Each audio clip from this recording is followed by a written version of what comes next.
রমন ভাই একবার এসে এরকম বললেন, আমাদের বাড়িতে এসেছিলেন, বললেন যে এরকম, অনন্ত ভাই আমার সঙ্গে তারাপীঠ যাবেন নাকি একবার? হ্যাঁ, তো বাবা তো গেছে অনেকবার তারাপীঠ তার আগে। তো বললেন যে, "হ্যাঁ, যাবো না কেন? আমি তো গেছি অনেকবার।" বললেন, "না, না, না, ওই যাওয়া এই যাওয়া এক নয়। আমার একটা সাধনা আছে। সেই সাধনাটা আমার শেষ পর্যায়ে এসে পৌঁছেছে। তবে একজন আমাকে খুব বাধা দিচ্ছে এটাতে। আমি তাকে বিনাশ করতে চাই। মানে মায়ের মন্ত্রর দ্বারা মাকে মাকে মাকে সাধনা করার দ্বারা, মায়ের সাধনার দ্বারা তাকে আমি সরাতে চাই। নইলে আমার সাধনাটা সম্পূর্ণ হচ্ছে না।" বাবাকে এরকম করে উনি হাঁটুতে এরকম করে খোঁচা দিয়ে বললেন, উহ" এরকমভাবে আঙুল দিয়ে দেখাচ্ছেন তো ঘরের কোণটা। বাবা বলছে হোমটা যখন প্রায় ওনার মানে শুরু হয়ে গেছে, মিনিট ১৫-২০ হয়ে গেছে। বলছে আমি ওরকমভাবে উনি যখন খোঁচা দিয়ে আমাকে বললেন দেখতে, আমি ফট করে তাকালাম। দেখি উনি হঠাৎ বাবা শুনছে যে ওই তখন শ্মশান কিন্তু নিশুতি, হ্যাঁ? হয়ে গেছে চুপচাপ। ওই মাঝে, মাঝে দূর থেকে তারা, তারা কোনো সাধক ওখানে তো থাকেন, কেউ রাতভর জাগেন, তারা সব ওরকম তারা বলে হুঙ্কার দিয়ে ওঠেন মাঝে, মাঝে। হ্যাঁ? তো দিয়ে তারপরে ওরই মাঝখানে বাবা শুনছেন একটা আওয়াজ। মানে খুব মোটা, মানে খুব মোটা-সোটা ভারী টাইপের চেহারার কিছু একটা। সে জানোয়ারও হতে পারে, মেবি মানুষও হতে পারে। যেমন চললে মেঝের উপর চললে যেমন একটা গুম, গুম আওয়াজ হয়, সেরকম একটা আওয়াজ হচ্ছে। ভারী পায়ের শব্দ। ভারী পায়ের শব্দ। দিয়ে উনি আস্তে করে একটা ডান্ডিতে করে চাটাইটা একটু তুললেন এরকম করে। বাবা বলল, "আমি দেখলাম একটা কালো।" ঠিক এই কথাটা চিন্তা করছি। জাস্ট এই কথাটা চিন্তা করছি। এই জিনিসটাই চিন্তা করছি। ফট করে অদ্ভুত ব্যাপার। আমার সামনে যিনি দাঁড়িয়েছেন তিনি যে বাঙালি তা আমি জানি না। ভদ্রমহিলা, ভদ্রলোক আর একটা ছেলে। মনে হয় তাদেরই ছেলে হবে। ফট করে ভদ্রমহিলা আমার দিকে মুখ ঘুরিয়েছেন। ধৃষ্টতা মাপ করবেন। আমি যেটুকু উপলব্ধি করেছি আপনাদের সেটা জানাচ্ছি। যে ঈশ্বর মানুষের প্রত্যেকটি খুঁটিনাটি শুনতে পান। নমস্কার প্রিয় দর্শক, আমি সাধক অলৌকিক রহস্য ইউটিউব চ্যানেলের চন্দন চক্রবর্তী বলছি। আরও একটি নতুন পডকাস্ট ভিডিও নিয়ে আপনাদের সামনে চলে এসেছি। মহান সাধক রামদয়াল মজুমদার। রামদয়াল মজুমদারের নাতনি ছিলেন হরিপ্রিয়া দেবী, এবং হরিপ্রিয়া দেবীর ছেলের মেয়ে আমাদের আজকের অতিথি অনিন্দিতা কর। অনিন্দিতা দি, আপনাকে সাধক অলৌকিক রহস্য চ্যানেলে আমি স্বাগত জানাই। আপনি এখন কেমন আছেন সেটা বলুন। আমি ভালো আছি। আচ্ছা, ভালোই আছি এবং কি বলবো? মায়ের নাম নিয়ে থাকি। আপনার ব্যক্তিগত জীবনেও তো দৈব অলৌকিক মহিমার যে উপলব্ধি সেটা বারে বারে ঘটেছে।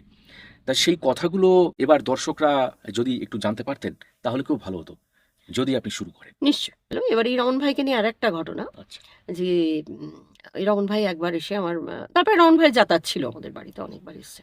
এবার এই রমন ভাই একবার এসে বাবাকে বললেন যে আ রমন ভাইয়ের ওই দেখে ওই যে উনি করলেন ক্রিয়াটি এবং আমার পিসিকে বাঁচালেন, সেটা থেকে আমার বাবার তখন একটু তন্ত্রের উপরে একটু মানে মনে হলো যেন একটু বিশ্বাসটা বাবার জন্মালো। তো যাই হোক বিশ্বাসও করতে আরম্ভ করলেন রমন ভাইকে। তো বললেন যে এরকম আ রমন ভাই একবার এসে এরকম বললেন, আমাদের বাড়িতে এসেছিলেন, বললেন যে এরকম, "অনন্ত ভাই আ আমার সঙ্গে তারাপীঠ যাবেন নাকি একবার?" হ্যাঁ, তো বাবা তো গেছে অনেকবার তারাপীঠ তার আগে। তো বললেন যে, "হ্যাঁ, যাবো না কেন? আমি তো গেছি অনেকবার।" বললেন, "না, না, না, ওই যাওয়া এই যাওয়া এক নয়। আমার একটা সাধনা আছে। সেই সাধনাটা আমার শেষ পর্যায়ে এসে পৌঁছেছে। তবে একজন আমাকে খুব বাধা দিচ্ছে এটাতে। আমি তাকে বিনাশ করতে চাই। মানে মায়ের মন্ত্রর দ্বারা মাকে মাকে মাকে সাধনা করার দ্বারা, মায়ের সাধনার দ্বারা তাকে আমি সরাতে চাই। নইলে আমার সাধনাটা সম্পূর্ণ হচ্ছে না।" তো সেটা একটা জিনিস, মানে সেটা একটা ব্যাপার। তো ওইটা আমি আপনাকে যদি দেখাতে চাই, আপনি কি দেখতে চান? তো বাবা তো তখন কৌতূহল হয়েছে বেশ ভালো রকম। মানে ওই ঘটনা পিসিকে বাঁচানোর ঘটনা। হ্যাঁ, অবশ্যই। তাহলে হ্যাঁ, যাও। ওনারা বেরিয়ে গেলেন যথারীতি। যেদিন ওনার সাধনা সেদিনই বিকেলবেলা ওরা বেরিয়ে গেলেন। তো তখন তারাপীঠ তো মানে ধরুন ৫৪ সাল আ শেষের দিকে আরকি। মানে ৫৫ পড়বে এরকম। তো বাবা বললেন যে তখন তারাপীঠ একদম অন্যরকম ছিল। নিশ্চয়ই। আমরা তো সেটা দেখিনি। যাই হোক মানে বলছেন একেবারে অন্ধকার, প্রচণ্ড জঙ্গল। দ্বারকা নদীর ধারটাতেই বলছে একেকটা জায়গায় এত অন্ধকার, মানে অন্ধকারাচ্ছন্ন গাছের জন্য, যে ৫ সেলের টর্চ নিয়ে ভেতরে ঢুকতে হতো। আচ্ছা, আচ্ছা। এতটাই একেকটা জায়গা। দিনের বেলাতেও ঢুকতে হতো ওরকম। এতটা মানে আলো পৌঁছতই না ভেতর দিকে। ঘন জঙ্গল। ঘন জঙ্গলে। তো উনি ওনাকে ওরকম নিয়ে গেছেন, তারাপীঠ পৌঁছেছেন। যাই হোক, দিয়ে তারপরে আ শ্মশানের দিকে নিয়ে গেছেন। তো বাবা বলছে যে, "এখানে কি কাজটা আপনার শ্মশান?" বললাম, "হ্যাঁ, শ্মশানেই কাজ। দেখুন না কি হয়।" এটাও কিন্তু আপনাকে বলে রাখছি, আপনি কিন্তু কোনো প্রশ্ন করবেন না। সব কাজ হয়ে গেলে আপনাকে আমি বলব কি হয়েছিল। আ তো বাবা বলছে যে, "রে ও তো অনেক বড় ব্যাপার। এবারেতে কি করবেন উনি? তো বাবার তো ভীষণ কৌতূহল হচ্ছে। স্বাভাবিক না, কৌতূহল মানুষের এমন জিনিস। তো বাবা বলছেন যে, "আচ্ছা ঠিক আছে, নিশ্চয়ই আপনি যখন বলছেন অবশ্যই আপনাকে কোয়েশ্চেন করব না।" তো নিয়ে যার শ্মশানের ভেতর ঢুকে উনি একটা এরকম গোল পাতা দিয়ে ওই তালপাতা এসব নানা রকমের পাতা দিয়ে করা একটা ওই আধ-ভাঙা মতো একটা মানে কুটিরের মতন একটা আরকি। ওইখানে নিয়ে গিয়ে দাঁড় করালেন। দিয়ে বললেন যে, "আমার আজকে এইখানের ভেতরে বসে আমার কাজটা করতে হবে।" তো তখন প্রায় সন্ধে হয়ে এসছে। অনন্ত ভাই তৈরি হয়ে নিন, খাওয়া দাওয়া করবেন, কিছু খেয়ে নিন, কারণ এটা যখন আমি রাত্রের ক্রিয়াটা করব খাওয়ার কিন্তু সময় হবে না, ভোর হয়ে যাবে কিন্তু। হুম। তা বাবা বললেন ঠিক আছে চলো খেয়েই নিই। তা বললেন আমি কিন্তু খাবো না। উনি বললেন আমি খাবো না, আমি একটু চা খেতে পারি, ব্যাস এর বেশি জল খেতে পারি, ওর বেশি কিছু খাবো না। মানে কোনো শক্ত জিনিস আমি আজ সকাল থেকেও চিবিয়ে খাইনি, আমি খাবো না।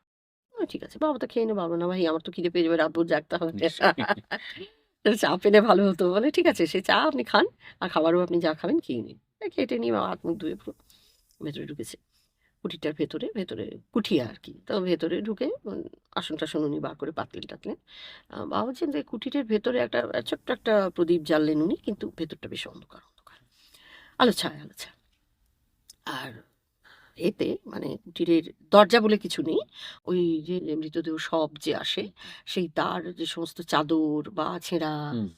চাটাই সেইগুলো দিয়েই দরজা করা হয়েছে। মানে পরিত্যক্ত জিনিসগুলো। পরিত্যক্ত জিনিস দিয়ে ওরকম করা হয়েছে। মানে তার মধ্যে কোনো রকম কিছু আ আধুনিকতার মানে কোনো আচ্ছা। ব্যাপারই নেই। কোনো দরজা কাঠের ফ্রেম বা অন্য শুধু কিছু কাজটুকু খাটে মেটানো নিয়ে কাজ। কাজটুকু এটা।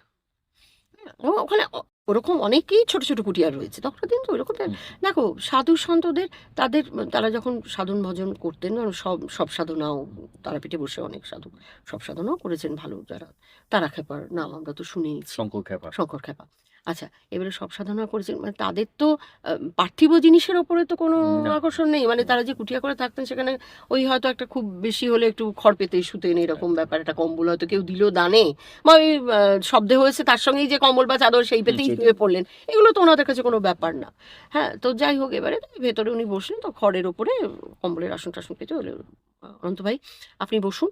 কিন্তু একটা জিনিস আপনি যখন আমি শুরু করব তখন কিন্তু আপনি আমার আ মানে আমার যে আসনটি সেটি আপনি স্পর্শ করে থাকবেন। আচ্ছা। আসনটি ধরে আসনটি কিন্তু ছাড়বেন না। কোনো সময়ের জন্য ছাড়বেন না।" তো মা বলল, "ঠিক আছে।" বাবা বলছে, "সে তো আমি বসলাম আসনটা কোনটাকে ধরে বসলাম।" তা উনি তো পুরো মানে হোমের ভেতরে একটা আয়োজন করলেন ভেতরে। এমনভাবে করছেন যে যাতে করে আগুনটা ওই মানে পাতার উপরে উঠে না লাগে। হুম, ছোট করে, হুম, খুব হুম। বেশি বড় কিছু না। আগুনটা মানে মোটামুটি হাফ ফুটের মতন উঠছে এরকম। তা বাবা বলছে, "আমার একটু ভয় লাগছে। কি জানি বাবা ফুলকি উড়ে গিয়ে যদি আবার স্বাভাবিক। হ্যাঁ, হুম, আগুন-ফাগুন লাগে।" উনি মনে বাবা বলছেন আমি মনে ভাবছি কিন্তু ওনাকে জিজ্ঞেস করতে কথা বলতে বারণ হ্যাঁ, করেছেন। তো বলে যাচ্ছেন তখন করতে বাবাকে এরকম করে উনি হাঁটুতে এরকম করে খোঁচা দিয়ে বললেন, উহ" এরকমভাবে হুম, আঙুল দিয়ে হুম। দেখাচ্ছেন তো ঘরের কোণটা। বাবা বলছে আ হোমটা যখন প্রায় উনার মানে শুরু হয়ে গেছে, মিনিট ১৫-২০ হয়ে গেছে। বলছে আমি ওরকমভাবে উনি যখন খোঁচা দিয়ে আমাকে বললেন দেখতে, আমি ফট করে তাকালাম। দেখি ওই কুটিয়াটার ওই ঘরের কোণটাতে একটা বিশাল বড় সাপ। আচ্ছা। আর সাপটার মুখে না গোঁফ। বাবা! বাবা বলছে যে বলে আমি মানে মানে অল্প আলো আঁধারি বলে আমি তো ভুল-টুল করছি না তো আমি আবার একটু ভালোভাবে দেখার হুম, চেষ্টা হুম, করলাম। একটু মানে মানে চোখ একটু বড় হুম, হুম, হুম, ভালোভাবে মানে কি বলবো নিখুঁতভাবে একটু দেখার চেষ্টা করলাম। না আমি যা দেখছি ঠিক তাই। হুম, হুম, হুম। মুখে এত বড় গোঁফ আর সাপের মুখে গোঁফ হয়? এ তো বাবা জীবনে কোনোদিন এরকম দেখিনি শুনিনি কি অদ্ভুত! ফনা তুলে আছে কিন্তু। পুরো ফনা তুলে ও এরকমভাবে এইভাবে ফনা তুলে একটা রয়েছে। এই সাপের মুখে গোঁফ হুম, বোধহয় একটা ঘটনা আছে বালানন্দ ব্রহ্মচারীর জীবনে। আচ্ছা। হ্যাঁ, ও আমি তাই? হ্যাঁ, আমি এটা আচ্ছা, বইও আচ্ছা। পড়েছিলাম। সেই আচ্ছা, সূত্রে আচ্ছা। মনে পড়ছে আচ্ছা, আরকি। আচ্ছা, আচ্ছা। আচ্ছা, আচ্ছা। তারপরে বলুন। যাই হোক হুম, মানে বাবার অভিজ্ঞতায় নেই সেটা উনি বলছেন। হুম, তো যাই হোক দিয়ে তারপরে বাবা তো অবাক। বাবা বলছে তো মানে আমার তো একে তো শ্মশান, তাই রাত্রির বেলা, তাই আবার ওই ঘরের কোণে অত বড় একখানা সাপ, তাই আবার ফনা তুলে দাঁড়িয়ে আছে। হুম, বাবা বলছে মানে আমার এত আতঙ্ক লাগছে আমি তখন বললাম যে, "আমি কেন এত কৌতূহল করলাম? কেন আমি ওনার সঙ্গে এলাম? না এলেই বোধহয় হতো।" হুম, বলা যায় না তো। সাপ তো একটা সরীসৃপ। হুম, এবার সে হুম। যে কখন কি মুড নেবে, কি না, না করবে বোঝা স্বাভাবিক। যায় না। দেখলেই তো ভয় লাগে। দেখলেই ভয় লাগে। তো তখন বাবা বলছে যে, "না বাবা আমি" বাবা বলছে আমি ওই আসনটাকে আরো শক্ত করে ধরলাম তখন। তো বলছে যে, "রমন ভাই প্রদীপের আলোয় মুখটা একটু দেখা যাচ্ছে।" হুম, হুম, এরকম করে মুখ ঘুরিয়ে আমার দিকে তাকিয়ে মুখ টিপে একটু হাসলেন। যাই হোক, হুম। তারপরে উনি তো সমানে ওনার সব অদ্ভুত মানে এতে মানে কি যে মন্ত্র উনি বলছেন সে বোঝাও যাচ্ছে না। আচ্ছা। হুম তো বলে যাচ্ছেন সমানে আর সেই আহুতি দিয়ে যাচ্ছেন, বলে যাচ্ছেন আর আহুতি দিয়ে যাচ্ছেন। হুম এই করতে করতে করতে হঠাৎ উম, বন্ধ করে দিলেন, আহুতি দেওয়াটা বন্ধ করে দিলেন। আগুন জ্বলছে, উনি তো মানে একদম পুরো চোখ বন্ধ করে পুরো ধ্যান আসনে আছেন। নিয়ে হঠাৎ বাবা শুনছে যে ওই তখন শ্মশান কিন্তু নিশুতি, হ্যাঁ হয়ে গেছে চুপচাপ। ওই মাঝে মাঝে দূর থেকে তারা তারা কোনো কোনো সাধক ওখানে তো থাকেন, কেউ কেউ রাত ভোর জাগেন, তারা সব ওরকম তারা বলে হুঙ্কার দিয়ে ওঠেন মাঝে মাঝে। হ্যাঁ তো দিয়ে তারপরে ওরই মাঝখানে বাবা শুনছেন একটা আওয়াজ, মানে খুব মোটা, মানে খুব মোটা সোটা ভারী টাইপের চেহারার কিছু একটা, সে জানোয়ারও হতে পারে, মেবি মানুষ হতে পারে। যেমন চললে মেঝের উপর চলে যেমন একটা গুম গুম আওয়াজ হয়, সেরকম একটা আওয়াজ হচ্ছে, ভারী পায়ের শব্দ। ভারী পায়ের শব্দ। তো বাবা বলছেন যে আহ, আরে এটা কিসের আওয়াজ হচ্ছে? তারা তারা বলছে তারা তো চেঁচাচ্ছে শুনতে পাচ্ছি, হ্যাঁ কখনো কখনো আর্তনাদ ভেসে আসছে, তো মানে সব আসছে, সব এক এক করে সব কখনো কখনো আসছে দূরে, সেই সব তাদের ক্রন্দন ধ্বনি তাদের শোনা যাচ্ছে। ক্রন্দনধ্বনি শোনা যাচ্ছে, সেগুলো বুঝতে পারছি, বাট এই আওয়াজটা কিসের আওয়াজ? উম, ঘুম ঘুম, মানে অদ্ভুত ধরনের, মানে ভারী একটা আওয়াজ। তো বাবা বলছেন যে আমার তো খুব কৌতূহল হচ্ছে, কিন্তু আমি তো আসনটা ছাড়তেও পারছি না, উঠতেও পারছি না, কারণ বারণ করেছেন। তো আমি যখন এরকম করে মানে আসনটাকে ধরে এরকম করে একটু উঁকি মেরে দেখার চেষ্টা করছি, তো উনি আমার হাতে হাত দিয়ে এরকম বলে এরকম ভাবে ইশারা করছেন। বাবা আবার বসে গেছে। তো সেটা মনে হলো, বাবা বলছেন মনে হলো যে সেই আওয়াজটা এসে কিন্তু ওই কুটিরের বাইরে থেমে গেল। আরো ভয়ঙ্কর। আরো ভয়ঙ্কর, কুটিরের ঠিক গা ঘেঁষে মনে হচ্ছে যেন ঠিক ওই সামনেটা এসে, মানে একদম কাছাকাছি যখন এলে মানুষের পায়ের আওয়াজটা খুব কাছে চলে আসে, এই হঠাৎ যখন থেমে যায় তখন মনে হয় আমার মতো হয় দরজার কাছে এসে দাঁড়িয়েছে, এরকম একটা মনে হয় ঠিক, ঠিক, টোটালি। ঠিক। বাবাও সেটা ভাবলেন। দিয়ে তারপরে তখন তো উনি আবার সেই মন্ত্র উচ্চারণ করতে লাগলেন, আবার আবার আহুতি দিতে লাগলেন। হ্যাঁ সাপটা কিন্তু তখন ওই রকম ফনা তুলে রয়েছে, বাবা দেখতে পাচ্ছে কিন্তু। আচ্ছা, আচ্ছা, হুম আচ্ছা।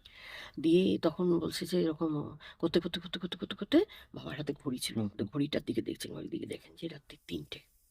হ্যাঁ তারপরে হঠাৎ উনি আবার আহুতি দেওয়াটা বন্ধ করে দিলেন, দিয়ে বললেন অনন্ত ভাই, আস্তে করে, অনন্ত ভাই আমি হুম। আপনি দেখুন। বাবা বলছে কি দেখবো তা তো জানি না।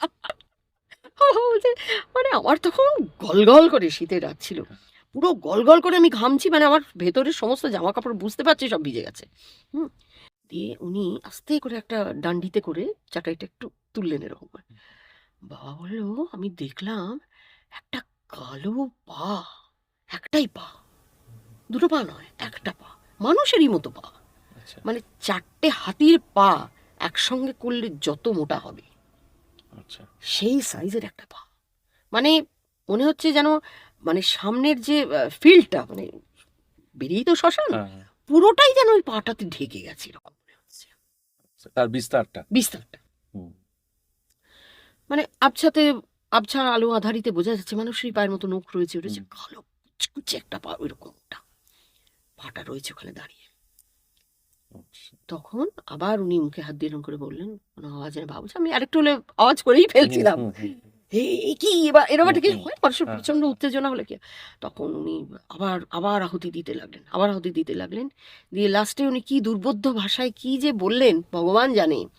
দিয়ে সেই আহুতির খানিকটা নিয়ে ওই ছাই ছাই সমেত এরকম করে ছুঁড়ে এরকম করে কোন মারলেন। দিকে? হ্যাঁ ওই যেদিকে পাটা ছিল, পায়ের দিকে? পায়ের দিকে। আচ্ছা, ওটা আগুন ছিল না, ওটা এমনি আচ্ছা, ছাই, আচ্ছা, আচ্ছা। এরকম করে ছুঁড়ে। কিন্তু গরম ছাই বোধহয়।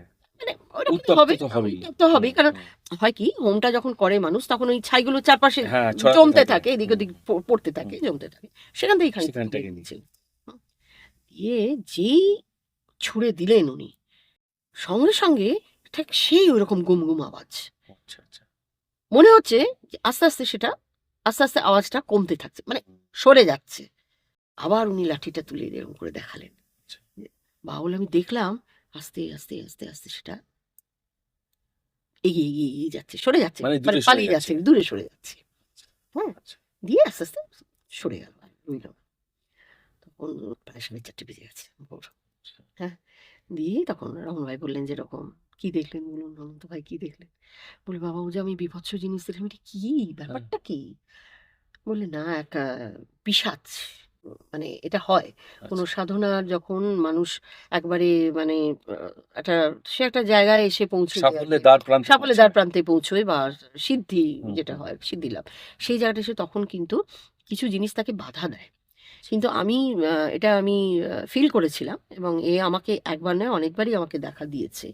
কিন্তু আমি এটা ভেবেছিলাম যে মায়ের দ্বারে গিয়ে একমাত্র এটার মানে সমাধান হবে। সমাধান হতে পারে। আমি মায়ের মহাশ্মশানে বসে, ওখানে বসে তারাপীঠে বসে আমি হোমটা করব। এবং আমার খুব দৃঢ় বিশ্বাস ছিল যে মায়ের কৃপায় যে ওটা আমার কাছ থেকে সরে যাবে। তো ও এলেও এসে একটু ক্ষতি করবারও চেষ্টা করেছিল। কারণ ওই পাটা যদি ও চাইতো, ও পুরো ওই কুটিরটাকে মানে ও পুরো পায়ের তলায় দেবে দিতে পারত। না আমরা সবাই মরে যেতাম। হুম, হুম, কিন্তু সেটাও করতে পারল না। আচ্ছা, মায়ের কৃপাতেই বুঝতে বলুন এবং আমার সাধনার হুম, জোরেই বা যা হোক ও সরে গেল, চলে গেল। মানে আর কিন্তু ও কোনোদিন আসবে না। এটা আমি ভালো করে বুঝতে পারছি।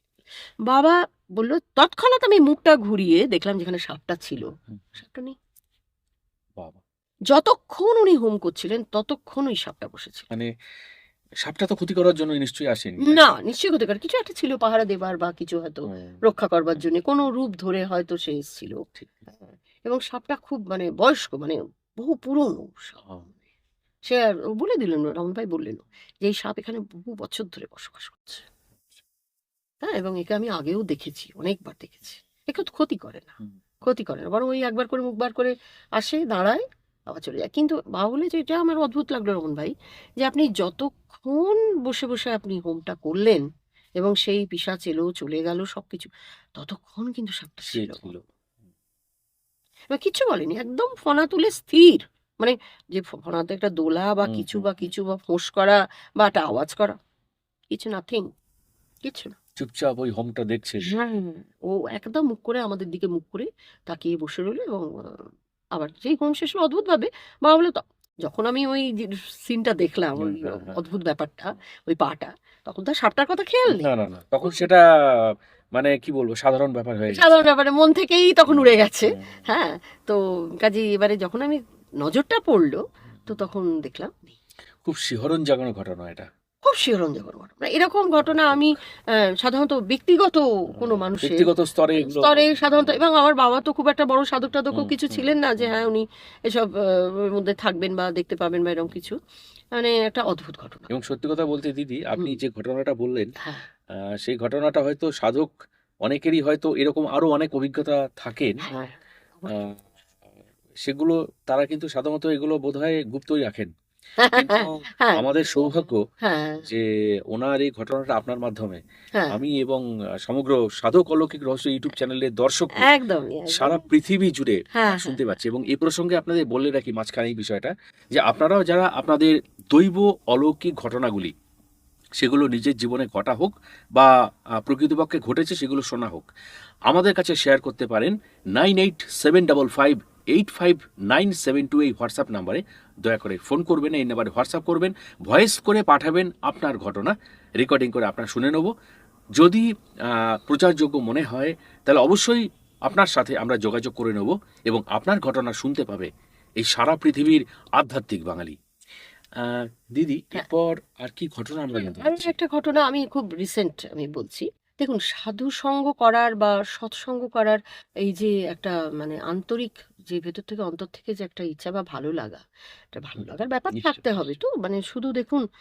লোক দেখানি ব্যাপার, এটা করে তো কোনো লাভ নেই। আর হুম, লোক দেখানি করে আপনি তার মধ্যে কিছু সত্যতা উপলব্ধিও করতে হুম, পারবেন না। কেউই করুক আমি হুম, বলছি, আমি সবাইকে বলছি না। হুম, মানে অনেকে এরকম আমি দেখেছি অনেকে দেখুন এই ফাংশন দেখতে যায়, টিকিট কেনে। আমি একটু প্রসঙ্গটা হ্যাঁ একটু হ্যাঁ হ্যাঁ অন্যদিকে ঘোরাচ্ছি। নিশ্চয় মানে এটা অবতারণা করার হুম, জন্য। এটা হচ্ছে, দেখুন আমি তো সঙ্গীতের লোক। হুম, ছোটবেলা থেকে আমার বাপের বাড়িটায় গান বাজনা, পুজো আচ্চা এসবই বেশি। হুম, আর গান বাজনার ভীষণই ভক্ত আমাদের বাড়ির সবাই। এবং শুধু তাই না, ভক্ত নয়, এবং গান বাজনার সঙ্গীতজ্ঞ এবং সঙ্গীত চর্চা যথেষ্টভাবে করেওছেন। এবং শাস্ত্রীয় সঙ্গীত শাস্ত্রীয় সঙ্গীত একদম মানে হিন্দুস্তানি মার্গ সঙ্গীত যেটা বলা হয়। বাবা ছিলেন সেতারি। আমার বাবা একাধারে বাবা অনেক গুণের অধিকারী ছিলেন। একে তো উনি রেডিওলজিস্ট ছিলেন, একে তো উনি ছিলেন একজন খুব ভালো ফটোগ্রাফার, অ্যামেচার হুম, ফটোগ্রাফার। হুম, হুম, এবং খুব ভালো ছবি তুলতেন এবং সেতারও আচ্ছা দক্ষতা অর্জন করেছিলেন। পণ্ডিত গোকুল নাগের কাছে উনি শিখেছিলেন হুম। কিছুদিন এবং পণ্ডিত রবিশঙ্করের কাছেও একটু শিক্ষা নিয়েছিলেন। তবে তখন রবিশঙ্করজি কিন্তু রবিশঙ্করজি হননি। আচ্ছা, উনি দিল্লিতে তখন মেস করে থাকেন। আচ্ছা। মানে শুনেছি হুম, বাবার হুম। মুখে। জয়া বিশ্বাস ছিলেন, জয়া বিশ্বাস সেতারে ওই ওনাদের গ্রুপে বাবা আচ্ছা, কিছুদিন আচ্ছা। শিখেছিলেন। তখন বাবা বেনারসেই থাকতেন। তো যাই হোক এই হলো ব্যাপার। তা এরপরে আমার জ্যাঠামশাই উনি আবার মানে ওয়েস্টার্ন মিউজিক এবং রবীন্দ্রসঙ্গীতের উপর ওনার খুব দখল ছিল। এবং আমার পিসিরাও খুব ভালো গান গাইতেন, ঠাকুমা খুব ভালো গান গাইতেন। আচ্ছা, হ্যাঁ, আমার ঠাকুরদাও সেতারি ছিলেন। আচ্ছা। এনায়েত খাঁ সাহেবের কাছে উনি বিলায়েত খাঁ সাহেবের নাম হুম, নিশ্চয়ই নিশ্চয়ই, শুনেছেন। নিশ্চয়ই। বিলায়েত খাঁ সাহেবের যিনি বাবা, ও এনায়েত খাঁ সাহেবের শিষ্য ছিলেন আমার ঠাকুরদা। আচ্ছা, আচ্ছা। ঠাকুরদার বাবা ছিলেন আবার এনায়েত খাঁর বাবা যিনি ছিলেন ইমদাদ খাঁ, আচ্ছা, আচ্ছা, তার কাছে উনি সুরবাহার শিখেছিলেন। আচ্ছা, কারণ আচ্ছা। বিলায়েত খাঁর ছোট ভাই তো সুরবাহার বাজাতেন। তো যাই হোক এবারেতে ওই পরম্পরা আমাদের গান বাজনার পরম্পরা চলে আসছে। তো এবারে আমি অনেককেই আমি এরকম আমি কেন এইটার হুম, হুম, অবতারণা হুম। করলাম? এটা হয়তো এটা অপ্রাসঙ্গিক, অলৌকিক ঘটনার সঙ্গে এর কোনো সম্পর্ক নেই। কিন্তু তবুও আমি কেন অবতারণাটা করলাম? এই কারণে যে কিছু লোক আছেন জানেন এই সমস্ত গান বাজনা শুনতে টিকিট কিনে তারা যান। তারা কিন্তু কিছু বোঝেন না। হুম, গেলেন, বসলেন, সামনে পেছনে যেভাবে তার ক্ষমতা পয়সা অনুযায়ী তিনি টিকিট কেটেছেন। খেলেন, একটু বাদাম ভাজা, একটু গল্প-টল্প করলেন, খুব সেজেগুজে গেলেন। আবার দেখতে, দেখতে আর্ধেকটা হতে, হতে হুম, হুম, উঠে হুম, চললেন। তিনি কিন্তু কিছু উপলব্ধিও করলেন না, কিছু বুঝলেন না। এই আধ্যাত্মিক ব্যাপারটাও কিন্তু তাই। অনেকে হ্যাঁ, হ্যাঁ। ওরকম দেখবেন আপনি এই জগতের সঙ্গে যুক্ত। এবার আপনি দেখবেন অনেকে আপনি এমন অনেক মানুষের সংস্পর্শে আসবেন যে যারা কিন্তু মানে ভেতর থেকে কিন্তু এটার সঙ্গে তাদের কোনো লিঙ্ক নেই। বাট ঠিক, ঠিক। তারা কিন্তু দেখায় যে হ্যাঁ, আমরা হুম, হুম, এটা হুম। বলাটা আমি জানি না উচিত হচ্ছে কিনা। তবু না, না, কিছু, কিছু ক্ষেত্রে কিছু হুম, কমেন্ট আসে। আসলে হ্যাঁ, কমেন্ট থেকেই তো বুঝতে পারি। তাই বারবার কমেন্টের কথা বলতে হয়। সেই বিষয়গুলো বোঝা যায়। হ্যাঁ, কিছুটা কিছু বোঝা যায়। ধারণা করা হুম। যায়। যাক ঈশ্বর করুন তাদেরও যেন ঠাকুরের উপর যেন হুম, হুম। বিশ্বাস ফিরে আসে এবং অবশ্যই। তারা যেন কারণ আমরা প্রত্যেকেই ঈশ্বরের সন্তান হ্যাঁ, এবং হ্যাঁ, যতই আমরা অপরাধ করি, যতই অবিশ্বাস করি, হ্যাঁ, শেষ পর্যন্ত আসলে তার কাছেই পৌঁছতে হবে। হ্যাঁ, এটাই হলো খাস কথা। একদমই, একদমই এবং এই বিশ্বাসটা মানে যাব জাগো তব সবেরা ঠিক, ঠিক, এই ঠিক। আরকি। যখন থেকে উনি কেউ বুঝতে পারবে তখন থেকেই তার জীবনের হ্যাঁ, সকাল হলো আরকি। মিথ্যে তো নয়, বড়, বড় সমস্ত সাধু সন্ত যারা বলে নিশ্চয়ই, গেছেন তারা নিশ্চয়ই। তো নিশ্চয়ই তাদের উপলব্ধির কথা। এটা তো ভুল হতে পারে না। যাই হোক এবার ঘটনায় আসি। সেটা হচ্ছে যে ধরুন এরকম আমার খুব ভাল লাগে। তো এরকম করতে, করতে একবার আমি অমরকণ্টকে থাকেন। উনি বর্ধমানের হোমিওপ্যাথিক কলেজ যেটা এখন জানি না কি হয়েছে শুনলাম মাঝখানে তো ভেঙে-টেঙে গেছিল। ওই কলেজের উনি প্রিন্সিপাল ছিলেন। আচ্ছা, ভদ্রলোকের নাম ডক্টর মানিকলাল বন্দ্যোপাধ্যায়। তো উনি আ সাধু হয়ে বেরিয়ে চলে যান আরকি। তারপর উনি অমরকণ্টকে থাকেন, মধ্যপ্রদেশের অমরকণ্টকে থাকেন এবং অমরকণ্টকের থেকে মাঝে, মাঝে উনি আবার শুনেছি জানি না কখনো আ শোনা কথা যে হুম, উনি শূলপাণেশ্বর বলে একটা জায়গা আছে। শূলপাণির ঝাড় বলা হয়। তো ওইখানে ওই জঙ্গলের মধ্যে উনি কুঠিয়া করে থাকেন। মানে মেইনলি কিন্তু গেছিলেন অমরকণ্টকে ১ম এ। তো উনার সঙ্গে আমার দেখা হয়। উনার সঙ্গে উনি এসেছিলেন একবার সৎসঙ্গ উনি বর্ধমানে বাড়ি তো। বর্ধমানে উনার বাড়ি, নিজের বাড়ি, ছোট ভাই, তার বউ মানে ফ্যামিলি-ট্যামিলি সবাই আছে। মাঝে, মাঝে আসেন দেখা করতে। কিন্তু উনি নিজের বাড়িতেও থাকেন না এবং আ কোনো কি বলবো? কারোর কোনো শিষ্য ঠিক বলব না আমি। মানে কোনো ভক্তের বাড়িতেও কিন্তু বাড়ির তলায় মানে গেরস্তের বাড়ির তলায় উনি হুম, বাড়িতে থাকেন না। এরকম একটা ব্যাপার। তো একবার উনার এক ভক্ত বাড়ি করেছিলেন, নতুন বাড়ি। তো উনি হয়তো বলেছিলেন যে, "বাবা আমি তো নতুন বাড়ি করেছি, এখনো তো ওখানে ঢুকিনি। তা আপনি একটু এসে আমার ওখানে থাকুন।" দিন সাতেক উনি ছিলেন ওখানে। ওই ৭ দিনই সৎসঙ্গ হয়েছিল এবং আমার বাড়ি থেকে বেশ অনেকটা দূর। আমি কিন্তু তাও ওই ৭ দিনই গেছি ওনাকে দেখতে। আমি শুনেছি মানে পরে শুনলাম যে স্বামী যে উনি যে বিশুদ্ধানন্দ পরমহংস ছিলেন নিশ্চয়ই। না? হুম। উনি নাকি এ জন্মে ওই হিরণ্ময়ানন্দজি হয়ে জন্মেছেন। আচ্ছা। হ্যাঁ। এটা কিন্তু খুব, খুব সত্যি কথা এবং অনেকে আছেন যারা একদম মনে প্রাণে এটা বিশ্বাসও করেন আচ্ছা, আচ্ছা। এবং হয়তো উনি কোনোভাবে আভাসও কোনো সময় উনি দিয়েছেন। দিয়েছিলেন। পুরোপুরি তো বলেন না উনারা সব হুম, কথা, আভাস দিয়েছিলেন। তো উনার নাম তো মানিকলাল বন্দ্যোপাধ্যায় কিন্তু পরে উনি পরমহংস পেয়েছেন আচ্ছা, এবং উনার নাম হচ্ছে স্বামী হিরণ্ময়ানন্দজি। আচ্ছা, এনার আচ্ছা, কথা অনেকেই জানে না। আচ্ছা। যে ইনি কি এখনো জীবিত আছেন? হ্যাঁ, হ্যাঁ অবশ্যই। এই আচ্ছা, তো আচ্ছা। গত বছরই এসেছিলেন তো অনেকে দেখা হয়তো পেলাম। আমি জানি ওনার সন্ধান চাইবেন। কিভাবে ওনার সন্ধান যদি পাওয়া যায় একটু এই প্রসঙ্গে বলে দেবেন। আচ্ছা সন্ধান পাওয়া গেলে মানে আমাকে তো তাহলে আমি তো ফোন নাম্বারটা নিয়ে আসিনি। আমি আপনাকে পরে পাঠিয়ে দেবো। আপনি কাইন্ডলি একটু দিয়ে দেবেন। হ্যাঁ, ওনার ভাই যে হ্যাঁ, থাকেন হ্যাঁ, যিনি, হ্যাঁ, এখানে ওই ভারত সেবাশ্রম সংঘ বর্ধমানের আ নীলপুর বলে একটা জায়গা হ্যাঁ, আছে। হ্যাঁ। ওই ভারত সেবাশ্রম সংঘের পাশেই হচ্ছে ওনার বাড়ি। আপনাদের বলে রাখি প্রিয় দর্শক, আমাকে হোয়াটসঅ্যাপ করার দরকার নেই।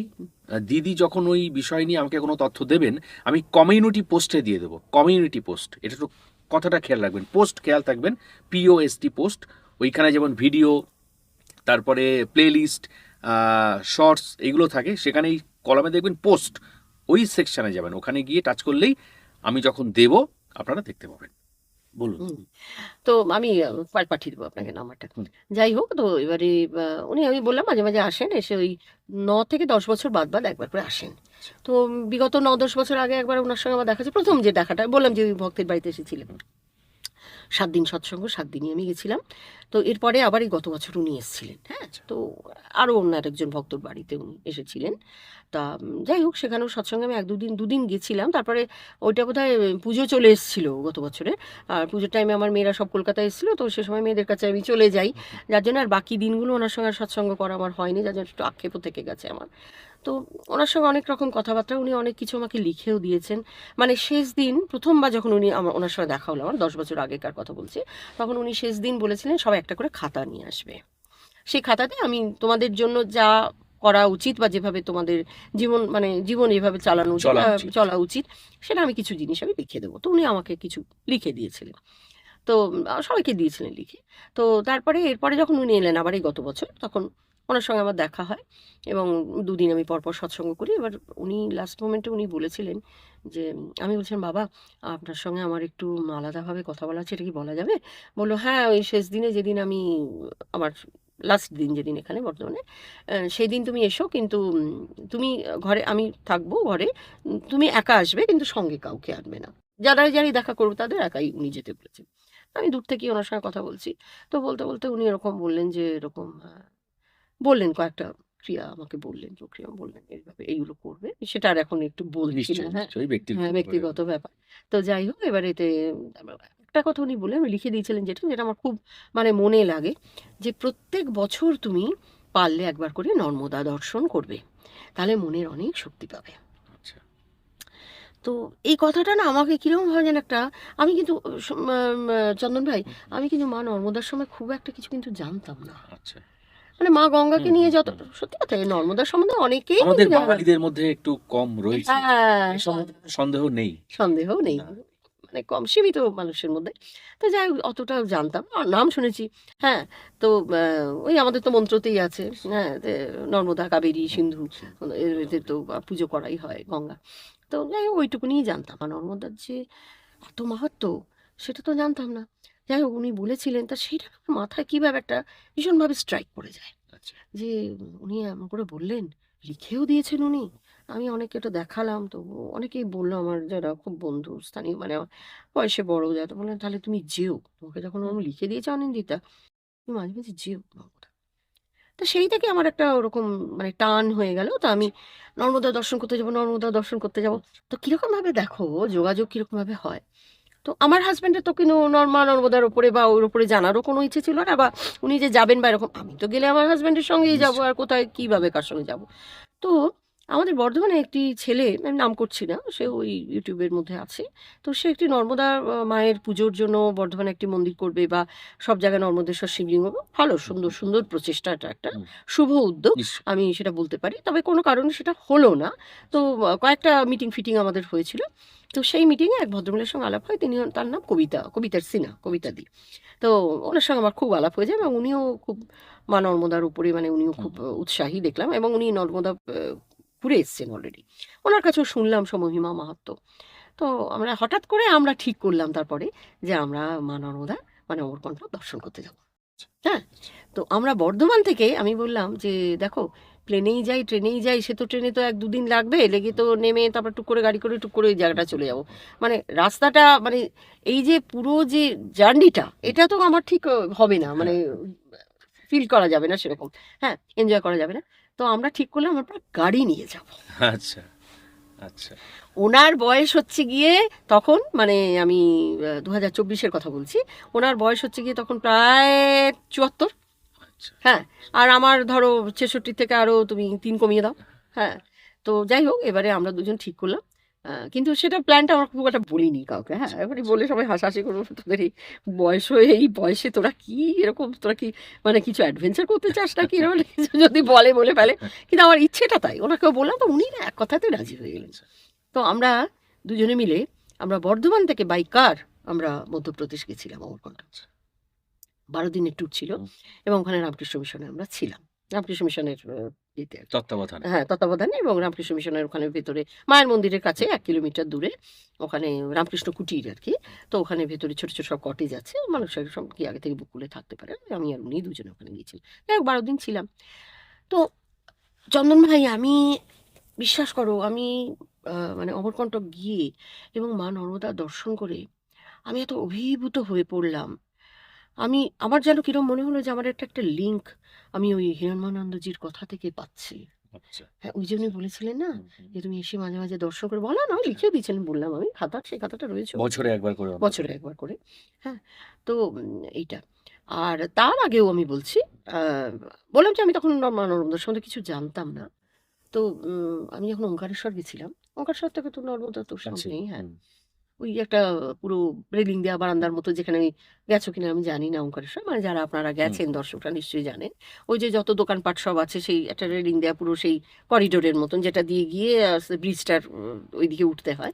তো ওইখান থেকে তো নর্মদা মাকে দেখতে পাওয়া যায়। পুরো সেই নৌকো চলছে হুম। ওই আমি যেন ওখানে পুজো দিয়ে আসার পর আমি বাবাকে তো দর্শন করলাম, ঠিক আছে, সব ঠিক আছে। কিন্তু আমি ওই বারান্দাটার কাছে দাঁড়িয়ে আমি যখন নর্মদার দিকে তাকালাম না, আমি কি করে বলবো বোঝাতে পারবো না। আমার এই মা নর্মদার ওই দেখে মানে রূপটা ওই নদী ওই দেখে না আমার মনে হলো যে আমি যেন কোনো সময় আমি এখানে এসেছিলাম।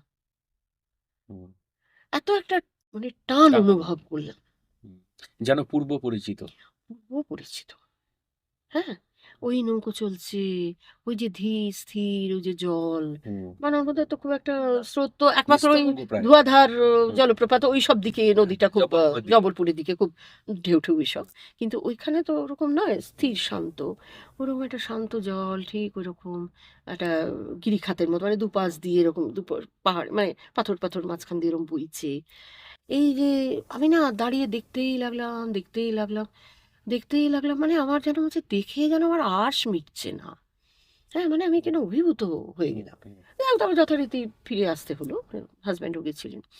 তো আমি আর হাসব্যান্ড আমরা দুজনেই গেছিলাম আরকি সে সময় মহাকাল দর্শন করতে। নিয়ে তারপরে ফিরে এলাম। তারপরে তো আর অতটা হয়নি মনে। মাঝে মনে হতো কিন্তু মানে খুব যে আমি ওটা নিয়ে ভাবতাম তা না। আচ্ছা। তারপরেই হিরণ্যানন্দজির সঙ্গে আমার দেখা এবং উনি বললেন যে এরকম বছরে একবার করে তুমি যাবে। তো আমি আমার একটু লেখা অভ্যেস আছে। আচ্ছা, আচ্ছা, হ্যাঁ? আচ্ছা, তো আমি আসলে অতটা মাথাতে নেই। আমি একটা কাজে এসেছিলাম, কলকাতায় একটা কাজ ছিল। নইলে আমি এই কবিতাটা নিয়ে আসতাম। আচ্ছা। তো হিরণমন্দিরজি যখন সঙ্গে বসে আমরা সাধুসঙ্গ করছি, সৎসঙ্গ, তো উনি বললেন, "যে যা পারো করো। যে যা ভাল লাগে হ্যাঁ, তোমাদের। হ্যাঁ, হ্যাঁ, শোনাও।" হ্যাঁ। মানে যে যা কেউ কবিতা বলতে হুম, ভালোবাসে, কেউ গান, কেউ তো আমি তো গান একটু শোনালাম ওনাকে। শোনার পর উনি বললেন যে, "মা তুমি আ তুমি গানটা ছেড়ো না। হুম। গানটা তুমি করো। তুমি যদি ঠিক মতন গানটা করতে পারো, তোমার যেটুকু আমি শুনলাম, তোমার গানের মধ্যে দিয়ে তুমি অনেক কিছু পাবে। ঠিক, হ্যাঁ? ঠিক। কিন্তু সেটা ওই সংসারে যা হয় ভাই সংসারের আ মধ্যে পড়ে সেটা এই যে আমি কিন্তু মানে আমি কিছুই মানে আমি কোনো কিছু বেশি বলছি না। আমি যখন গানে বসি, রেওয়াজে বসি না, আমার কিচ্ছু মনে থাকে না। হুম, হুম, হুম। কিচ্ছু মনে থাকে না। কোনো দুঃখ, কষ্ট, কোনো সাংসারিক চিন্তা-ফিন্তা কিচ্ছু আমার মাথায় আর আসে না। বরং কেউ যদি মানে আমাকে বিরক্ত করে আমি রাগ হয়ে যায়, প্রচণ্ড রাগ হয়ে যায় আমার। যে আমাকে গানের সময় কেন ডাকো? কিছু বলো না, তোমার বলার যা আছে আগে বলো নইলে পরে বলো। হুম, হুম। যখন গান গাইতে বসবো তখন কিছু বলো না। সেটা একদম তখন শান্ত সমাহিত ধ্যানস্তব্ধ ভাব হ্যাঁ, চলে আসে। অদ্ভুতভাবে হুম, অদ্ভুতভাবে হুম। ওই গানের সঙ্গে বা ওই প্র্যাকটিসের সঙ্গে, রেওয়াজের সঙ্গে আমি অদ্ভুতভাবে আমি মিলে যাই। কেমন যেন মনে হয় যে হুম। আমি ওই সময়টা মানে যেন আমাকে ওইটাই করতে হবে ওই সময়। মানে আর কিছু একেবারে যেটাকে বলে সাধনায় সমাধিপ্রাপ্ত হওয়া। হ্যাঁ, মানে সত্যি অদ্ভুত। আমি বিষয়টার আমি মধ্যে হ্যাঁ, মিশে যাওয়া। আবার যখন আমি সম্বিত হুম, ফিরে আসে, হুম, তখন হুম। আমি আবার দেখি তখন আমি আবার সেই ঘরের সংসারে অবশ্যই, সেই অবশ্যই, সবকিছু। অবশ্যই। হ্যাঁ, এরকম। তো বোধহয় উনি জানি আমি ওরা তো ত্রিকালদর্শী মানুষ, নিশ্চয়ই, দেখতে নিশ্চয়ই, পান ৩ টে কালকেই এবং উনি হয়তো কিছু মেবি হয়তো বুঝতে পেরেছেন, নিশ্চয়ই, কি বলেছিলেন। নিশ্চয়ই। তো আমি অন দ্য স্পট ওখানে মা নর্মদাকে নিয়ে আমি একটা কবিতা লিখি। আচ্ছা, আচ্ছা, আচ্ছা। মা নর্মদার উপরে। মানে ওই যে বললেন যে কে কি করো জানো হ্যাঁ, শোনাও, হ্যাঁ, তো আমি মা নর্মদার উপর আমি বললাম যে বাবা আমি মা নর্মদাকে নিয়ে একটা লিখবো কবিতা। হ্যাঁ লেখো লেখো, তো খাতাটা পেন উনি কি বলেন সেসব লিখে রাখার জন্য উপদেশ কি দেন সে নিয়ে গেছিলাম, তো আমি সমস্যা অন দ্য স্পট লিখে ওনাকে শোনালাম। আচ্ছা, তো খুব খুশি। তখনই বললেন যে তুমি একবার করে আসবে মা, অনেক মনের শক্তি পাবে, এবং ওটা পুরোপুরি লিখেও দিলেন ওটা খাতাতে। বললাম যে পরের দিন লাস্ট দিন উনি বললেন যে সবার একটা করে খাতা নিয়ে আসবে, আমি বলে দেবো লিখে দেবো, আমি খাতাগুলো আমাকে জমা করে দিয়ে যাবে, আমি লিখে রাখবো। এই নর্মদা নর্মদা করতে করতে এখন এই বদ কথা বলতে বলতে মায়ের সেই নর্মদার যে কোষ্ঠী পাথরের যে মূর্তি, সেই মূর্তির কথা আমার মনে পড়ছে। এই নর্মদা মা এত জীবন্ত, এত জীবন্ত, এবং মানে মূর্তিটি দর্শন করলেই একটা সঙ্গে সঙ্গে একটা তার ভাইব্রেশন বুঝতে পারবেন যে কিছু একটা এর ভেতর আছে। অদ্ভুত ব্যাপার, অদ্ভুত ব্যাপার। মূর্তি কিন্তু খুব বড় নয়, ছোট্ট মূর্তি, মানে কত হবে 2-2.5 ফুট 2 ফুট এরকম হবে, মাটি থেকে এতটুকু। তো যাই হোক, এবারে যখন আমি আবার একবার নর্মদা যাওয়ার মানে প্রোগ্রাম করলাম, গেলাম, তো এবার হয়েছে কি ব্যাপারটা, এবার অদ্ভুত ঘটনা যেটা আমি উল্লেখ বলতে চাইছি, সেটা হচ্ছে যে এবারে যাওয়ার পরে তখন আমার হয়ে গেছে প্রায় 7-8 দিন মতন ছিলাম। লাস্ট যেদিন ফিরবো তার আগের দিনের কথা বলছি। আমি মনে ভাবছি মা নর্মদার একবার আরতিটা দেখবো। হ্যাঁ, তো ওনার এই কুণ্ড যেটা আছে, যেটা তার উদ্গম স্থল, উনি তো মেকল কন্যা, মেকল পর্বত থেকে উনি নেমেছেন, নেমে যে উদ্গম স্থল থেকে উনি বেরোচ্ছেন আর কি, সেটা তো বাঁধানো আছে, সেখানে প্রত্যেক দিন আরতি হয়, দারুণ আরতি, সেখানে প্রচুর লোক ওখানে দাঁড়ায়, সমাগম হয়, দেখেন সবাই, ভীষণ সুন্দর। তো এর আগের বারে যখন আমি গেছিলাম প্রথমবার, ওই বললাম গাড়িতে করে যখন গেলাম, তখন ওই মায়ের কুণ্ডের আরতিটা 2-3 বার আমি দেখেছি, বার দু একটু দেখিয়েছি। কিন্তু মায়ের যে আসল যে মন্দিরে যে মূর্তি আছে, সেই মূর্তির আরতি কিন্তু আমি দেখিনি। হুম। তো এবারে তাই মনে হলো যে আমি ওই দেখিনি, মানে কি দেখছি কিন্তু কাছে গিয়ে দেখা হচ্ছে না। ওই মন্দিরে সন্ধ্যের সময় গেছি, সবাই মানে যাদের সঙ্গে গেছিল একটা গ্রুপ, তো যিনি আমাদের মানে গ্রুপের যিনি আমাদের গ্রুপটা নিয়ে গেছিলেন আর কি, তিনি বললেন যে আপনারা যদি দেখতে চান তো মায়ের আরতিটা আপনারা আজকে দেখে নিতে পারেন। ঠিক আছে, আমি তো যাবো মন্দিরে, দেখি কি হয়। তো তখন আমি যখন পৌঁছেছি তখন ওই উদ্গমের যে আরতিটা প্রায় শেষ হয়ে এসছে, আমার সামনেই শেষ হলো। আমি ওই মায়ের মন্দিরে উঠতে যে সিঁড়ি, সেই সিঁড়ির উপর বসেছিলাম। আমি একটু পায়ের ব্যথা আর একটু কষ্ট আছে আমার, তো সিঁড়ি ওঠা নামাটা একটু আমার পক্ষে একটু সত্যিই অসুবিধাজনক, কিন্তু তাহলেও মনের টানে বা মনের শক্তিতে মা যেরকম উনি শক্তি দেন, আমি সেই হিসেবেই গেছি, উঠেছি নেমেছি করেছি যা করার। তো এবারে আমি ভাবলাম যে মন্দির তো উদ্গমের আরতি শেষই হয়ে গেল, এবার তো মায়ের মেন মন্দিরের আরতি। উদ্গমের আরতি 7টার সময় আরম্ভ হয়, মোটামুটি শেষ হয় 7:30 এরকম, না 15-1 এরকম। আর তারপরে ধীরে ধীরে মায়ের এই মন্দিরের আরতির আয়োজন হয়, এবং 8টা 11 বা 8টা 10 এরকম সময় আরতিটা আরম্ভ হয় মেন মন্দিরে, যেখানে মায়ের আসল মূর্তি আছে সেখানে। আর ওটা শেষ হয় 1:30। তো যাই হোক, আমি মন্দিরের চাতালের উপর দেখছি একজন ওখানকারই একজন পূজারী বসে আছেন, জপ করছেন বসে, বেশ সাধু সাধু, বেশ সুন্দর, মাথায় এরকম ঝুঁটি বাঁধা, বেশ ভালো লাগলো দেখে। তাহলে আমি একটু ভয় ভয়ে জিজ্ঞেস করলাম যে বাবা, আমি মেন মন্দিরের আরতিটা দেখতে চাই, তো আমি কি এখানটা একটু বসবো? তো উনি এরকম করে ইশারা করে বললেন নেই, মানে হয়তো উনি জব করছেন, সে আমাকে বারণ করলেন। আমি কাঁচুমাচু, যেটা সত্যি সেটাই বললাম, কাঁচুমাচু মুখ করে বললাম বাবা আমার পায়ে বড্ড ব্যথা, আমি ওই সিঁড়ি দিয়ে বারবার ওঠানামা করতে পারবো না, ওই সিঁড়িতে বসতে বলছে সবাইকে, আমরা আবার তো এই সিঁড়িটা উঠে আমার আসতে হবে, আমাকে একটু বসতে দিলে ভালো হতো। তো কি জানি আমার মুখের দিকে তাকে বোধহয় তার একটু মায়া হলো, বলে আচ্ছা ঠিক আছে बैठिए বলে উনি চলে গেলেন, নেমে গেলেন। বসে রইলাম, বসে বসে সব দেখছি, আরতি হচ্ছে, আরতি হয়ে গেল, সবাই কুণ্ডের জল মাথায় সবাইকে দেওয়া হলো, ছিটিয়ে দেয় কুণ্ডের জল, তারপরে আরতির ওই আভা, ওই যে নেয় প্রদীপের আভা নেয়, সেসব নিচ্ছে সবাই নিয়ে, তারপর আস্তে আস্তে সব ভিড় আস্তে আস্তে কমে গেল, কিছু লোক এই মেন মন্দিরে আরতিটা দেখার জন্য ঢুকছে। তো এদিক ওদিক তাকাতে একটি ছোট্ট বাঙালি ছেলে এসে আমার পাশে বসে এরকম কথা গল্প টল্প করলো, আমার মা এসছে, বাবা এসছে, ওই যা হয় বিদেশে বাঙালি পেলে যা হয়। হ্যাঁ, তো খুব আনন্দ হলো, অনেকক্ষণ বাংলায় কথা বলো, যাক মজা লাগছে বেশ। দিয়ে তারপরে দেখছি মেন মন্দিরে সবাই ঢুকছে, তা আমি মনে মনে ভাবছি যে ওইখানের উদ্গমের আরতিতে অত ভিড় হয়েছে, তা মেন মন্দিরের আরতিতে মনে হয় অতটা বোধহয় হবে না, আমি এরকম ভাবছি জানো চন্দন ভাই। দিয়ে আমি মনে ভাবছি ঠিক আছে আমি যাবো, যাক না, লোক আস্তে আস্তে দাঁড়ান। ওরে বাবা, তারপরে যেই আমি ঢুকে দেখছি ভিড়ে একেবারে লোক ভরে গেছে। মানে মন্দিরটা কি হচ্ছে, মেন মন্দিরটা ওপাশ থেকেও একটা রাস্তা আছে ঢোকার, এপাশ থেকেও আছে, মানে সবাই ঘুরে ঘুরে প্রদক্ষিণ করে বলে, পেছন দিক দিয়ে অনেকে ঢুকেছে, সামনের দিক দিয়ে অনেকে ঢুকেছে, পুরো ভরে গেছে। আমি তখন মনে হচ্ছে এই রে, মানে মনে মনে মাকে বলছি, মা আমি তো সবার আগে এলাম, তখন তো এখানে মন্দিরের মধ্যে ছিল পূজারীরাই ছিল শুধু, মানে কোনো লোক ছিল না। শেষে আমি দেখতে পাবো না, এত ভিড় হয়ে গেল, হুম। মনটা খুব খারাপ হয়ে গেল। না দায় ঠিক আছে, মন খারাপ আর কি করা যাবে। আমি একটুখানি ওই সবাইকে একটু মানে পাশ দিয়ে মাথাটাকে একটু গুঁজে এরকম করে দেখার চেষ্টা করছি, খালি ওই ধুনোচিটা দেখছি মানে আরতি করছে, আর ওই ধোঁয়াটা দেখতে হুম। পাচ্ছি, মায়ের শরীরের একটা একাংশ মানে দেখতে পাচ্ছি, আর শাড়ির বোধহয় আঁচল টাচল এরকম কিছু একটা দেখতে পাচ্ছি, আর কিছুই দেখতে পাচ্ছি না। তো আরতিটা তো পুরো পূর্ণাবয় দেখা। মূর্তিটার আরতিটা দেখাটাই হুম। একটা ভীষণ সব মানুষের একটু আকাঙ্ক্ষা থাকে। হুম। তো আমি এরকম করে চুপটি করে দাঁড়িয়ে আছি। ঠিক আছে হোক। ও বিরাট বড় দুটো ঘন্টা আছে। সেই ঘন্টা দুটো না একজন পূজারীজি আছেন, উনি দুটো ঘন্টা একসঙ্গে বাজান এরকম। আচ্ছা, আচ্ছা। আর সেই আওয়াজটা বহুদূর পর্যন্ত যায়। যায়। আমরা মন্দিরের কাছে গায়ত্রী আশ্রম বলে একটি আশ্রম আছে, ওখানে তো অনেক আছে এরকম ধর্মশালা। তো গায়ত্রী আশ্রমে আমরা ছিলাম, ওখান থেকেও পরিষ্কার জানলা দিয়ে শুনতে পাওয়া যায়, মায়ের মন্দিরের মাথাটাও একটু দেখতে পাওয়া যায়।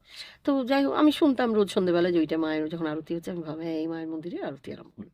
তো যাই হোক, দিয়ে এবারে দাঁড়িয়ে আছি দিয়ে না আমার হঠাৎ করে জানি না মায়ের মায়ের মন্দিরে দাঁড়িয়ে রাগ করা উচিত কিনা, কিন্তু আমার ওই রাগ অভিমানটা একটু ঠাকুরের উপরেই বলো বা এই কেউ কিছু বললে সেটা একটু এসে যায়, মানে হুম। অভিমানটা হুম। আমি হুম। এখনো ত্যাগ করতে পারিনি। আচ্ছা। আমি মনে মনে ভাবছি যে এরা তখন মানে 8টা 11টায় আরম্ভ হয়ে গেছে, তখন হুম। প্রায় ঘড়ি দেখছি মোটামুটি 8টা 15 পার করে গেছে। আচ্ছা। আমি মনে মনে ভাবছি যে এই 15 মিনিট ধরে সবাই যে এরকম করে চেপে দাঁড়িয়ে এক জায়গায় আরতিটা দেখছে, অনেক লোক আছে যারা পেছনের দিকে এসছেন, তারা হয়তো জানেন না হুম। হুম। কটায় আরতি আরম্ভ হবে। এমন হতে পারে তো যে হয়তো সেই দিনই উনি এসে পৌঁছেছেন, হয়তো জানেন না কটা একদম থেকে নতুন আরতি, এসছে। নতুন এসছেন। অথবা এমন হতে পারে যে যারা হয়তো আরতিটা দেখছে কারণ কালকেই হয়তো তাদের ট্রেন বা হ্যাঁ। কালকেই হয়তো তারা চলে যাবে, তো লাস্ট আরতিটা একবার হুম। দেখে যাই হুম। মায়ের, এরকম তো হয় অনেক নিশ্চয়ই, সময়। নিশ্চয়ই। হ্যাঁ, তো এবারে তো যারা ওই এক ঠায় দাঁড়িয়ে 15 মিনিট 20 মিনিট ধরে দেখছি, তাদের একটু উচিত না যে যারা একটু দেখতে সুযোগ করে পাচ্ছে না দেওয়া। তাদের একটু দেখার সুযোগ করে দেওয়া? হুম। আজব লোক তো সব।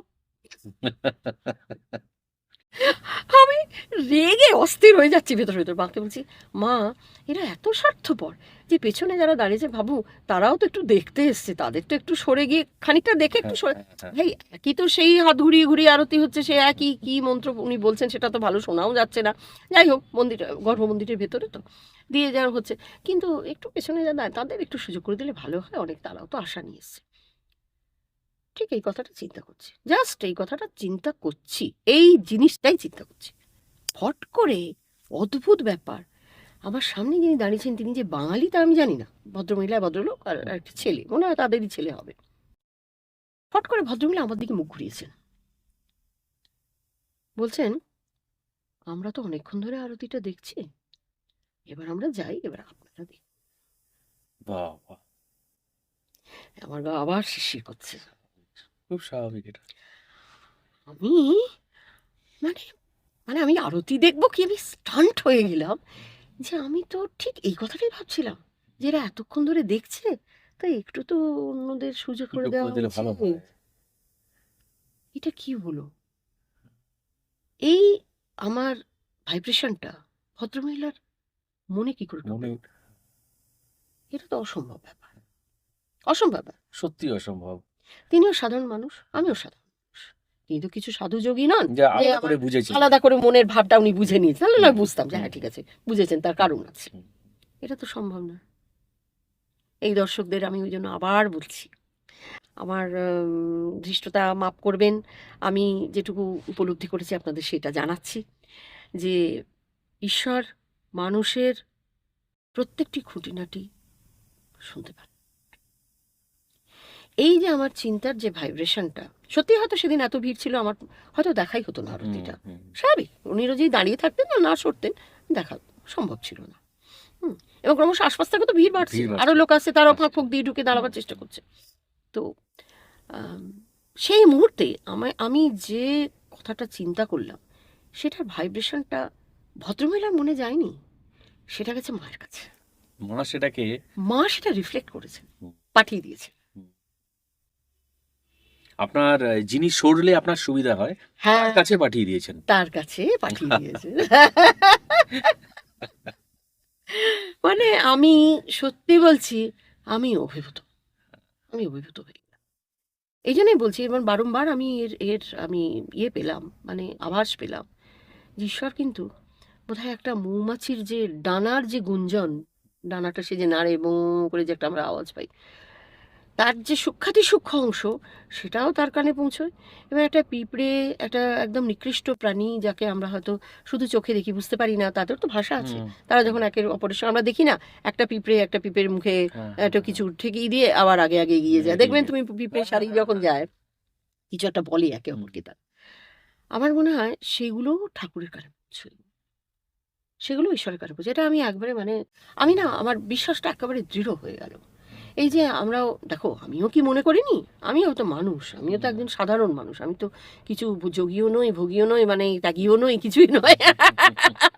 হ্যাঁ, তবে এটা বলতে পারবো ঠাকুরকে ভালোবাসি, ভালোবাসি, ডাকি। হুম। হ্যাঁ, কিন্তু এতটাও আমার ভেতরে সেই দৃঢ় বিশ্বাস বা আসলে সেই আপনার feelings- মনের মধ্যে যে একেবারে তীব্র একটা কি বলবো মনের আহ, আকুলতার সাথে মনের কষ্ট, যেটাকে অভিমান বললেন আপনি, হ্যাঁ, সেইটা একেবারে প্রবল আবেগের মতো তরঙ্গ, তো অবশ্যই তরঙ্গ, তরঙ্গ তো মনও একটা ভাইব্রেশন তরঙ্গ। তো, হ্যাঁ তা সেইটা নিশ্চয়ই। সেইভাবেই গেছিল এবং চিন্তা ভাবনাও তো একটা আপনার তরঙ্গ। এই যে ঘটনাগুলো হুম, শুনলাম, হুম, প্রথম যে ঘটনাটা আপনি বলে শুরু করেছিলেন, হুম, হুম, সেই যে যখন বৈষ্ণোদেবী যাওয়ার হলো না বলে আপনি কান্নায় ভেঙে পড়লেন হ্যাঁ, শিশুর মতো, হ্যাঁ, সেই যে প্রবল আবেগ হ্যাঁ, এবং এই ঘটনাটায়, এই দুটো তো একই জায়গায়, মানে আপনার ভেতর বাইরে পরিবর্তন হয়নি, তখনও হয়নি, আজও হয়নি, আজও যেটা বোধহয় হয়নি, হয়নি, বোধহয় হয়নি। হয়নি, হ্যাঁ, এবং সেই ভালো জিনিসটার পরিবর্তন হয়নি, এবং না বাবা, পরিবর্তনটা নাই হোক। হয়নি বলেই হ্যাঁ, সেদিন মা বৈষ্ণোদেবী সাড়া দিয়েছিলেন, হ্যাঁ, আজ সাড়া দিলেন মা নর্মদা। মানুষ জিনিসটা কত সুন্দর একটা এক সূত্রে গাঁথা হয়ে গেল। এক সূত্রে কথা হয়ে গেল। হ্যাঁ, একদমই, একদমই। হ্যাঁ, আমি মানে সত্যি বলছি অভিভূত, এবং মা নর্মদা যে ওখানে এত জাগ্রত, হুম, আমি এটা অন দ্য স্পট আমি বুঝতে ঠিক পারলাম। ঠিক ঠিক। হ্যাঁ, কেননা আমি যা ভাবছিলাম, আমি তো মুখে একটা শব্দ উচ্চারণ করিনি, হুম, শুধু মনে ভাবছিলাম। মনের তরঙ্গ এরম ভাবে সামনে পৌঁছানো বা মানে অসম্ভব, এই যেন তরঙ্গকে চোখে দেখা। চোখে দেখা, মানে এটা যেন আমি বুঝলাম ডাইরেক্ট শটান গিয়ে মায়ের কাছে পৌঁছেছে, হুম, এবং মা তৎক্ষণাৎ সেটাকে হুম, রিডাইরেক্ট করে করে ওই দিয়েছে। মহিলার মনের ওনার মধ্যে, মনের মধ্যে মনের মধ্যে ঢুকিয়ে দিয়েছেন যে তুই সর বিবেককে এবার। জাগ্রত করছে। বিবেকে জাগ্রত করে দিয়েছে, তুমি এবার সরো, পিছনে দাঁড়িয়েছে তাদের দেখতে দাও। এখানে জীবন্ত বলবো, এটাকে অলৌকিক বলবো, না একেবারে প্রত্যক্ষ হাতে প্রমাণ বলবো, হ্যাঁ, হ্যাঁ, সেটা আপনারা কমেন্টে জানাবেন। আপনারা কমেন্টে জানাবেন। হ্যাঁ, একবার একদমই। হ্যাঁ, মানে আমার কাছে সত্যি এটা মানে ঠাকুরের অশেষ কৃপা, মায়ের অশেষ কৃপা এরকমই যেন বর্ষিত হয়, শুধু আমার উপর না, সবার উপর যেন বর্ষিত হয়। মা যেন সবাইকে এই বিশ্বাস জাগান যে তিনি শুনতে পান, এবং তার আকুল হয়ে তাকে ডাকলে, এবং আকুলতা ভেতরে যদি থাকে, এবং যদি প্রার্থনাটা যদি একদম সলিড প্রার্থনা হয়, তার মধ্যে যদি মানে কোনো রকম দেখাওয়া বা তার মধ্যে কোনো রকম দেখনদারি বা তার মধ্যে যদি কোনো রকম না থাকে, ভান এসব না থাকে, তাহলে কিন্তু উনি কিন্তু একদম এক ডাকে উনি সাড়া দেন, এবং উনি বুঝিয়ে দেন, হুম, বুঝিয়ে দেন যে আমি আছি, নিশ্চয়ই, এবং আমি তোমার সব কথা কিন্তু শুনছি। নিশ্চয়ই, নিশ্চয়ই। এবং আমাদের এখানে সাবধান হওয়ারও সময়, যে শোনেন যখন সবকিছু শোনেন, সুতরাং মনকে পরিষ্কার করা দরকার। হ্যাঁ, মনে জঞ্জাল তো আসবেই, কারণ আসবে। শত হলে মানব দেহ নিয়ে এসেছি, সেটাকে সরিয়ে রেখে তার কাছে আহ, নিজেকে পৌঁছে দেওয়া সঠিকভাবে, পবিত্র রূপে, কিছুই নয়, মানুষের মতো মানুষ হয়ে, এটাই একদম, হলো বড় কথা। একদম, একদম। হ্যাঁ। প্রিয় দর্শক, এতক্ষণ ধরে অনিন্দিতাদির কথা আমরা শুনলাম। অনিন্দিতাদি আজকে আমার এখানে এসছেন, একটু বলে দেওয়া দরকার। আজকে উনি তো থাকেন বর্ধমানে, সেখান থেকে দাদার শরীর অসুস্থ, তিনি একটি জায়গায় ভর্তি রয়েছেন, চিকিৎসারত অবস্থায় রয়েছেন বেশ দীর্ঘ সময় ধরে। সেখানে দাদাকে দেখে দীর্ঘ সময় জার্নি করে উনি আজ এই স্টুডিওতে এসে এখানে আমাদের সামনে এসে বলছেন, সত্যি ওনার কাছে আমি কি বলবো, কৃতজ্ঞতা কথাটা অনেক ছোট হয়ে যায়, অভিভূত, মুগ্ধ এবং না, প্রণত না ভাই, হচ্ছি। না ভাই। আহ, সাধক অলৌকিক রহস্য ইউটিউব চ্যানেলের পক্ষ থেকে মাননীয়া অনিন্দিতা করের কাছে রইল আমার কৃতজ্ঞতা, এবং আপনি ভালো থাকুন, আপনি সুস্থ থাকুন, দাদাও খুব তাড়াতাড়ি সুস্থ হয়ে উঠুন, মহাশক্তির আশীর্বাদে, মহাশক্তির করুণায়, এইটুকু বলে আমি খুব একটা ভালো দিনে এসেছি, কারণ এই ব্যাপারগুলো আমি সত্যি বলছি, পুজো আর্চা যা কিছু অর্চনা, মানে যা কিছু বাড়িতে ঠাকুরের প্রতি যে ভক্তি নিবেদন বা বা ঠাকুর নিয়ে থাকা, এগুলো তো বাড়িতে ছিল, কিন্তু এই যে কিছু ব্যাপার আছে, যেমন নবরাত্রিগুলো আমরা সাধারণত হুম, দুটো জানি, তো একটা হচ্ছে বসন্তী পুজোর, একটা এমনি শরৎকালে যেটা অকাল বোধনে গুপ্ত নবরাত্রি বলে হয়, সেটাও বছরে কিন্তু বার দুই মতন আসে। আচ্ছা, এই গুপ্ত নবরাত্রিটা কিন্তু আজকে শুরু হচ্ছে। আচ্ছা, আজকে হচ্ছে গুপ্ত নবরাত্রির প্রতিপদ। আচ্ছা আচ্ছা আচ্ছা। আমাদের এই রেকর্ডিংটা খুব শুভ দিনে হলো। হ্যাঁ, খুব শুভ দিন রইল। আমি ওইটাই আমি একটুখানি অবতারণা করলাম। মাফ অবশ্যই করবেন অবশ্যই। আমাকে। হুম, হুম। আমি এটা বলে দিলাম এই কারণে, অবশ্যই কারণ আমার খুব ভালো লাগলো, মানে নিশ্চয়ই মনে পড়ে নিশ্চয়ই গেল। নিশ্চয়ই তাই নিশ্চয়ই। বলি। আসলে আমরা এটা চাইলেই সবকিছু হবে না, তিনি চাইলেই তবেই সেটা হবে এবং শেষ পর্যন্ত সম্প্রচারিত হয়ে উঠল আপনাদের কাছে। বিদায় নিচ্ছি, ভালো থাকবেন। খুব শিগগিরই দেখা হবে আরও কোনো গুণীজনের সাথে, যিনি তার জীবনের দৈব অলৌকিক ঘটনাগুলি আপনাদের কাছে তুলে ধরবেন সাধক অলৌকিক রহস্য ইউটিউব চ্যানেলের পক্ষ থেকে। ধন্যবাদ। নমস্কার।